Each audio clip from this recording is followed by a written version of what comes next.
everyone. Welcome to another episode of Tea Time with Tommy, the pro wrestling podcast with Tommy, NORBZ, and me, Brittany. Cheers! I'm cheersing with water. Where's the NORBZ tea, are just guys? choosing with your thumbs. Where's your tea, NORBZ, with your rocky Philadelphia shirt on? No drink this time. I'm trying my best to do with a drink, but it's okay. Next time. Yeah, we're recording this podcast a little late. You guys are killing me. He has caffeine in it. I'm gonna be all jittery all night, okay?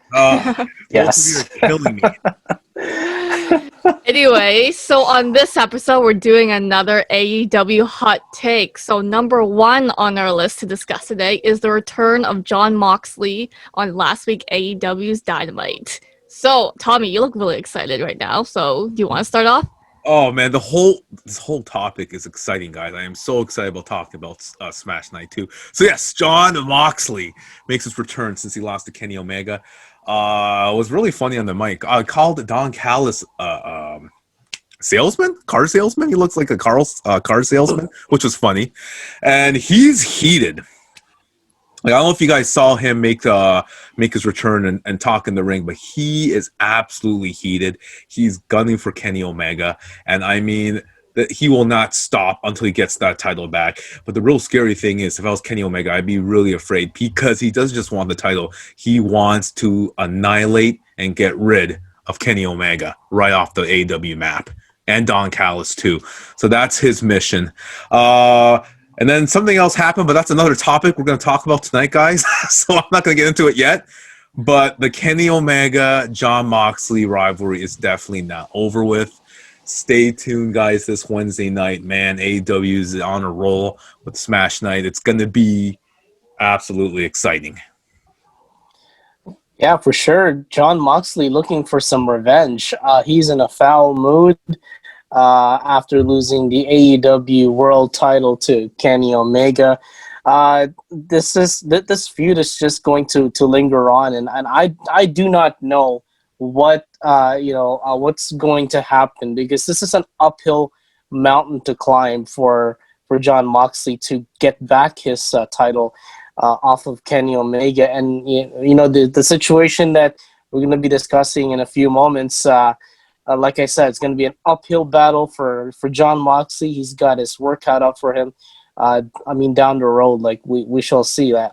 It's going to be a challenge for Jon Moxley to get back his title for sure. It's going to be a barn burner if they ever get a rematch done somewhere down the road. But it's an uphill battle for Moxley at the moment. Yeah, this is going to be really, really exciting to see. So moving on to our number two. Last week we were talking about Hikaru Shida and her match with Abaddon. Yep. But now we're talking about her. Bleh. And now we're talking about Hikaru Shida winning the Women's Championship. So Tommy, I think you should take this one. Yes, of course. My all-time favorite wrestler, guys, Hikaru Shida, defended the beautiful Hikaru Shida defended her title against Abaddon, and man, it was a classic match. Man, like, I wouldn't even want to step in the ring with Abaddon, to be honest with you guys. So I already give Hikaru Shida a grade there for even stepping in the ring with her. Like, most female wrestlers, AEW, are just too scared to even step in the ring with her. But Hikaru Shida was all game.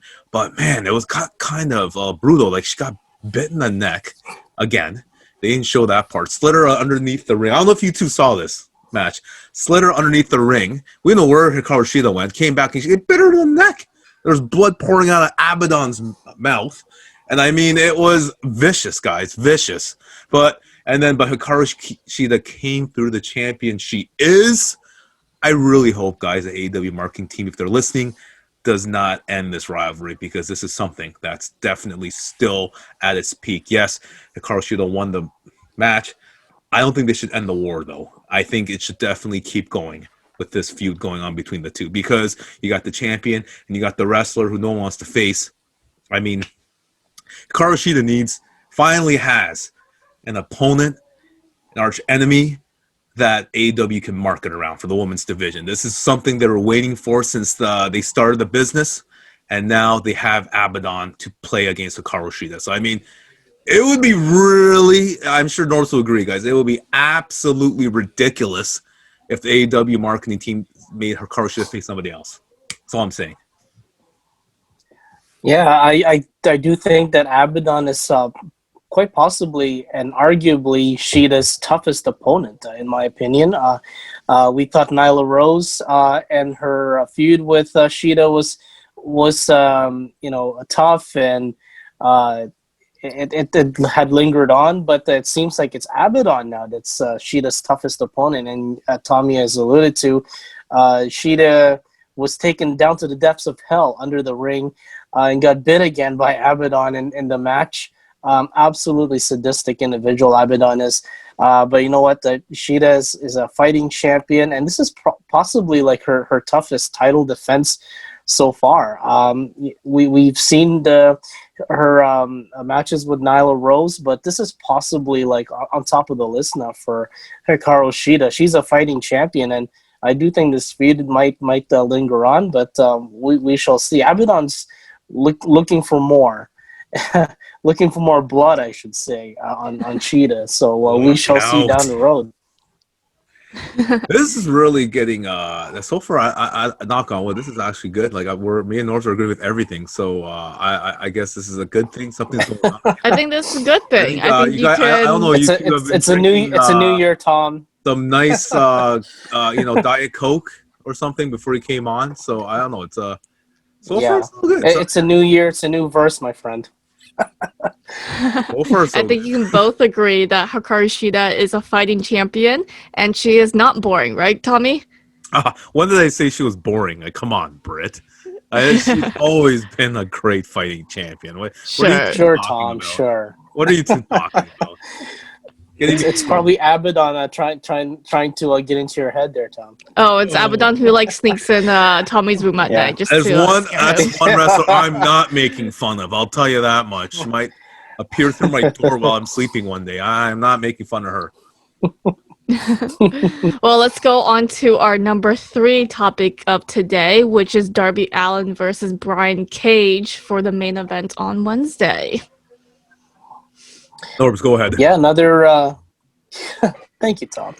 Another exciting Dynamite episode with New Year's Smash Part 2.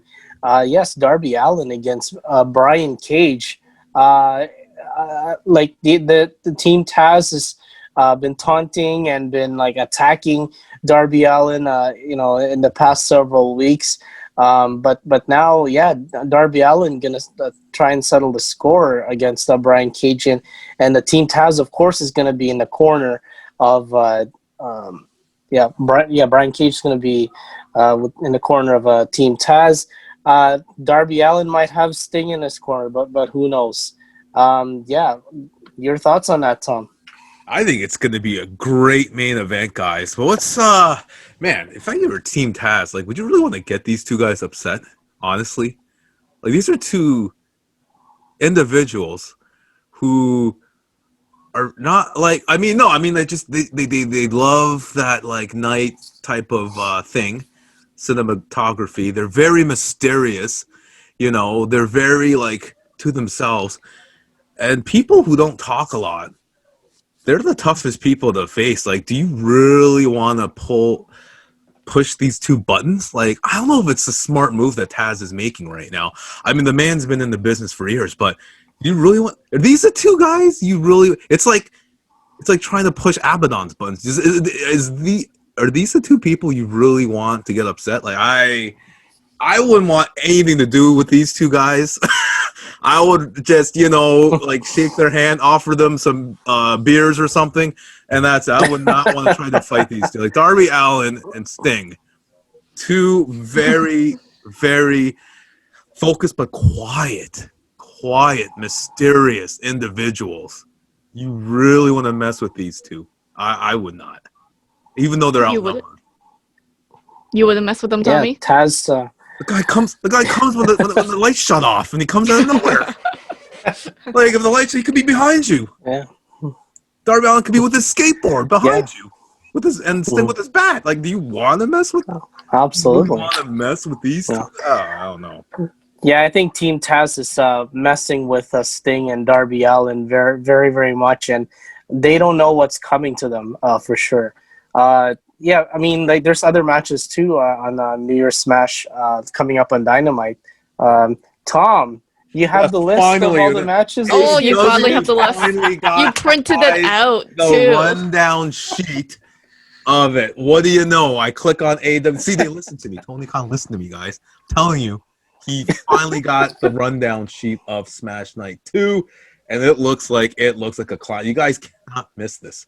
I mean, oh yeah, you got the Elite, you got Pac versus Eddie Kingston, you got Jurassic Express in there versus FTR. I mean, Inner Circle is going to make a New Year's resolution. Like, I mean, Serena Deeb versus Tay Conte. Perfect, like guys, like I mean, you have to watch it. Like we have to get Britt to finally watch AEW NORBZ. Just send me the link in our group chat. Well, every time it's on Wednesday nights, just send me the link in the group chat. Then what? The whole episode? I'm not gonna like. I'm supposed to screenshot the whole episode, like of 8 hours worth. I mean, 4 hours worth of screenshots. Can't do that. Britt. Copyright infringement. Okay. I could get arrested. That's okay. That's okay, Tommy. We don't need you. I'm kidding. Yeah, that's a good point. Yeah, That's for sure. Thank you, guys. Yeah, it was going so well, and now this happens. So yeah, you know. Thank you, Britt. Yeah. And not to mention, sorry, Brett. Not to mention also to add to Dynamite, the Year Smash 2, it's Miro against Chuck Taylor, best friends. And if Chuck Taylor loses, then he's going to be the servant for Miro. That's going to be crazy. Like I know the feud with Kip Sabian and Miro versus best friends have been going on for weeks, but they're going to settle the score again on Dynamite coming up. Watch it. This is gonna be so much fun to watch, guys. Absolutely. And I'm even gonna start watching wrestling now. And I'm gonna make sure you tape yourself watching that Dynamite. But that's what I want you to show. New Instagram story coming up on Brett's Instagram there. You don't want to miss it, Brett. I'm telling you, right? Oh, it's gonna be amazing. Watch me fall asleep through the whole thing, so you guys can make fun of me next week. Fall asleep through the whole thing. Yeah, but let's move on to our next topic, featuring one of my favorite rappers and coolest musicians ever, is Snoop Dogg splash off the top rope. Snoop Doggy Dogg. Go ahead, Norris. Go ahead. Yes. Man. Oh my goodness. What was Snoop doing? Like he's doing his own Go Big Show move there on Dynamite last week. My gosh, I think it was, I believe, Serpentico that received the splash from Snoop Dogg while Cody was there. Oh my goodness, I mean, Snoop Dogg really dropping it like it's hard, and it was a hard fall for him last week. Oh my gosh, Snoop Dogg like doing something extra with a cameo appearance there after the match when Cody faced Matt Sydal. So unreal guy. See, everything was going so right, NORBZ. This whole thing, we're agreeing with everything. It was just a lovely love fest between us three. And listen, Snoop Dogg can do what he wants. What do you mean? What was he thinking? He can do it all. Okay, he can sing, he can rap, he can entertain, and he can definitely go be a pro wrestler himself. He is athletic. So, I mean, come on. That was great. That was great for TV. Chris Jericho was going insane on the commentator. If you guys heard him, he's just like, what's this guy doing? I hate this guy. What's he doing? And then you see Snoop going over, and he's like, hey, giving daps to Chris Jericho. Jericho's hugging him, and then Snoop goes away, and then Jericho's like, I still hate that guy.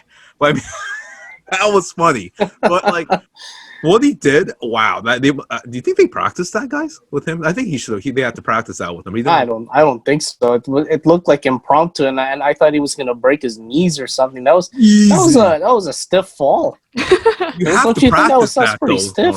No, you have to practice that because, like, probably like you could break your knees if you do that off the cuff. Yeah, you will seriously get hurt. So I mean, next episode, Tommy will give us a demonstration. Yeah. You really don't want me here, guys. I mean, first you want me to get arrested and then sent to jail. Now you guys want me to break my kneecaps doing a splash off.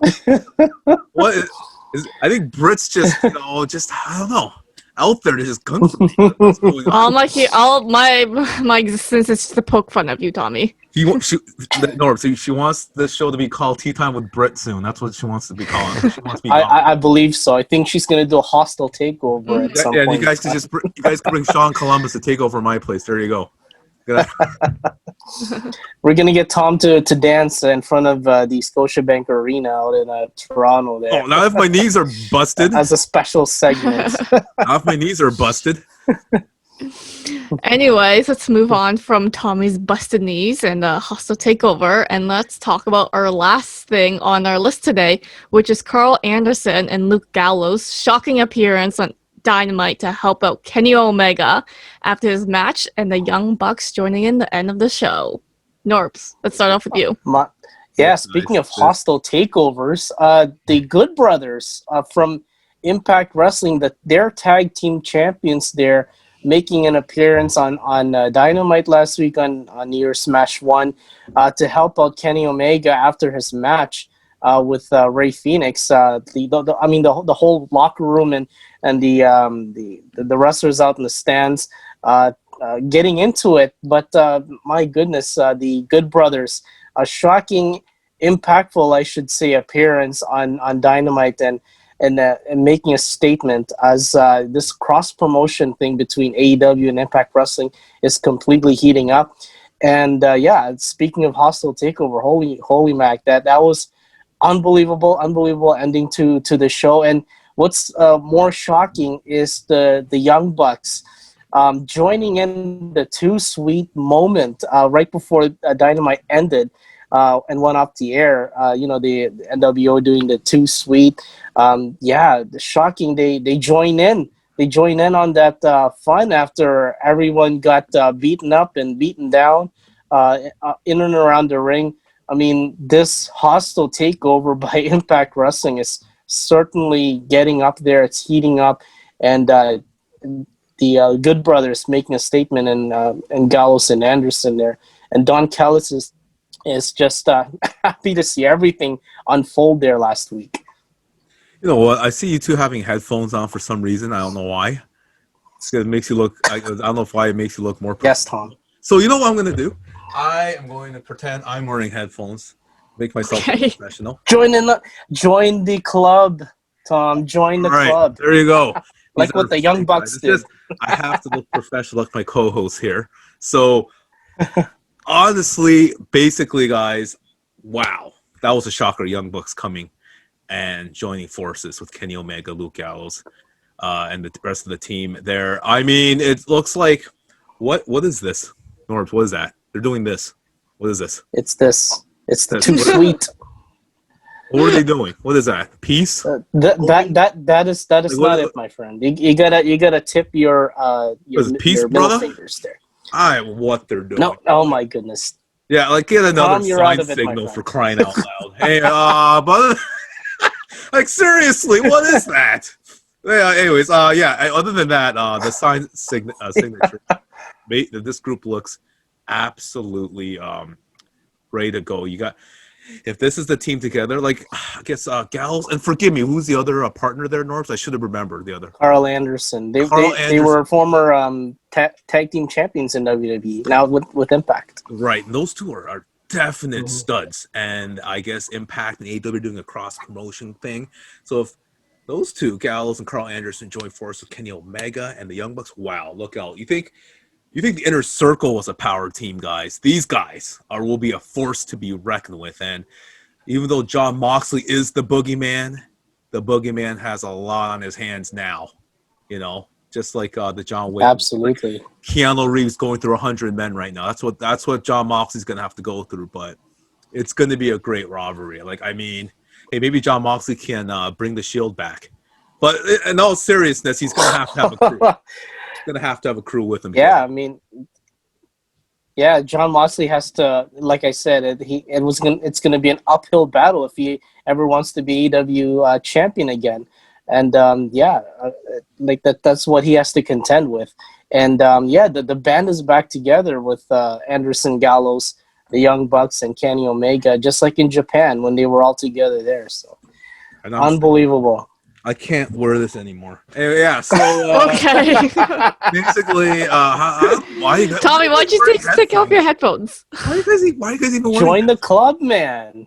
Oh, got this nice mic here, okay, that Britt told me about. So That's a very cute mic. It is. Anyways, Tommy, do you have any last words, or do you just want to end by taking off your headphones now? No, basically, guys, catch it. Definitely, it's gonna be amazing this Wednesday night. And NORBZ, let's get Britt to at least watch one match from this Wednesday, and it's gonna be great. I will have to preface that I have watched wrestling before. You know, me and Tom. I've watched live wrestling. In all fairness to Britt, she's a wrestling fan. That's why she's our moderator host, and she knows her wrestling stuff. And she's helped me with SummerSlam in the past and Impact. So, hey, Brian Cage, he was at that event, guys. When we were at Impact that day, we're covering it. Actually, you're there, Britt. Yeah. There, NORBZ as a camera. You're helping as a camera. Former Impact Wrestling superstar, I believe. Yeah, and he was right in front of me, guys, and this man is huge. Like, there's no joke. He's a behemoth. He could seriously bed me with one arm. Like, this guy's huge. So it's Darby Allin's got a lot of work cut out for him, but I'm sure he's up to the challenge. Exactly. Well, I think that is all for today's episode. Thank you everyone for joining us on another episode of Tea Time with Tommy, NORBZ, and me, Brittany, your moderator. See you guys next time. Bring some tea next time, guys. For crying out loud. Look at that. What is that sign? Take care, everyone.